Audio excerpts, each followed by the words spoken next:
మహాలయ అమావాస్య పిండ ప్రదానానికి చాలా ప్రత్యేకమైనది. ఈ రోజున పితృదేవతలకి తర్పణాలు సమర్పిస్తే పాపాలు తొలగిపోవడమే కాకుండా ఇంట్లో శ్రేయస్సు కలుగుతుందట. అందుకే తప్పకుండా ఈ రోజున పితృదేవతలకి పిండ ప్రదానం చేసి ఐదుగురికి అన్నదానం చేయాలట. దీనివల్ల చాలా మంచి జరుగుతుందని చెప్తున్నారు పండితులు. ఇక భాద్రపద మాసంలో వచ్చే ఈ మహాలయ అమావాస్య రోజున విష్ణుమూర్తిని శివయ్యని పూజించడం వల్ల చాలా మంచి జరుగుతుందట.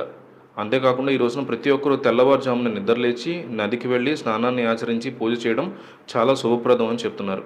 ఆ రోజు పుణ్యక్షేత్రాలు సందర్శించి పవిత్ర స్నానాన్ని చేయాలని, దీనివల్ల పాపాల నుంచి విముక్తి లభిస్తుందని చెప్తున్నారు. అయితే మహాలయ అమావాస్య రోజున కొన్ని పనులు అస్సలు చేయకూడదు. అవేంటనేది చూద్దాం. ఆ రోజు ఎట్టి పరిస్థితుల్లో దూర ప్రయాణాలు చేయకూడదు. కొంతమంది పూజా కార్యక్రమాలు చేస్తారు కానీ అదే రోజు పూజలు శుభకార్యాలు చేయడం మంచిది కాదని చెప్తున్నారు. అమావాస్య రోజున శుభకార్యాలు, గృహప్రవేశాలు, నామకరణం వంటివి చేయకూడదట. అలాగే అమావాస్య రోజున కొత్త బట్టలు కొనుక్కోవడం, కొత్త ఆభరణాలు కొనడం కూడా మంచిది కాదని చెప్తున్నారు పండితులు. అంతేకాకుండా నూతన వాహనాలు కొనుగోలు చేయడం కూడా మంచిది కాదని క్లియర్ కట్గా చెప్తున్నారు. జ్యోతిష శాస్త్రంలో నవగ్రహాల్లో శనీశ్వరుడు కర్మఫలదాత, అత్యంత నెమ్మదిగా కదిలే గ్రహం. వ్యక్తులకి తమ కర్మఫలం ఫలితాలను ఇస్తాడు. శని సంచారం చలనంలో మార్పులు మొత్తం 12 రాశుల మీద తీవ్ర ప్రభావం చూపిస్తుంది.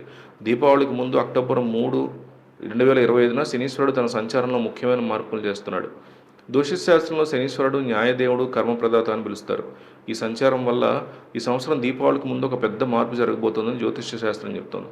అక్టోబర్ 2025 జరిగేటువంటి ఈ మార్పు వల్ల వృషభ రాశి వారికి శనిదేవుడి గమనంలో మార్పు కారణంగా వారి జీవితాల్లో పెద్ద పెద్ద మార్పులు కనిపిస్తాయి. చాలా కాలంగా పెండింగ్లో ఉన్న పనులు ఈ సమయంలో పూర్తవుతాయి. వృత్తి వ్యాపార రంగంలో ఉన్న వారికి పురోగతి ఉంటుంది. డబ్బు వచ్చే అవకాశాలు ఉంటాయి. కొత్త ఆస్తి లేదా వాహనాన్ని కొనుగోలు చేసే అవకాశం ఉంది. కుటుంబంలో ఆనందం పెరుగుతుంది. వైవాహిక జీవితం మధురంగా ఉంటుంది. వీరు పెట్టుబడి పెట్టి మంచి లాభాలను కూడా పొందుతారు. మిథున రాశి వారికి శని సంచారం అదృష్టాన్ని తెస్తుంది. అదృష్టం వీరి సొంతం. క్లిష్ట పరిస్థితుల్లో కూడా విజయం సాధిస్తారు. విద్యా వృత్తిలో కొత్త అవకాశాలు లభిస్తాయి. నిరుద్యోగులకి ఉద్యోగాలు లభించే బలమైన అవకాశం ఉంది. ఆదాయం పెరుగుతుంది, గౌరవం పెరుగుతుంది. ప్రయాణాల ద్వారా ప్రయోజనాలు పొందే అవకాశం ఉంది. మకర రాశి వారికి శనిదేవుడు ప్రత్యేక ఆశీస్సులు అందించబోతున్నాడు. ఈ సమయం ఆర్థిక పరంగా చాలా శుభప్రదంగా ఉంటుంది. దీర్ఘకాలికంగా ఉన్న ఆర్థిక సంక్షోభం తొలగిపోయి సంపద పెరుగుతుంది. ఈ సమయం వ్యాపారులకు ప్రయోజనకరంగా ఉంటుంది. ఉద్యోగస్తులకి పదోన్నతి, జీతదళం పెరిగే అవకాశం ఉంది. దీంతోపాటు కుటుంబ జీవితంలో కూడా శాంతి, ఆనందం ఇవన్నీ కూడా వస్తాయి.